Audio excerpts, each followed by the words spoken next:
கர்த்தருக்கே ஆராதனை செய்யணும், அவரை அன்றி வேற யாரும் கிடையாது என்பதை அறிக்கையிட்டாப்ல.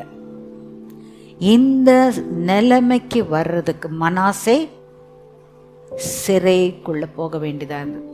From prison to promotion of prize. நம்ம வாழ்க்கையில் அது வேண்டாம்.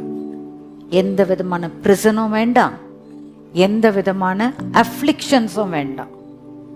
அவர் சொன்ன வார்த்தை கீழ்ப்படிந்து அவருக்கு பிரியமாய் நடந்தா கர்த்தர் சொல்வார் நம்மை குறித்து, என் தாசனாகிய தாவீதே, என் இருதயத்துக்கு ஏற்றவனேன்னு சொன்னது போல உங்க பேரை சொல்லுங்க.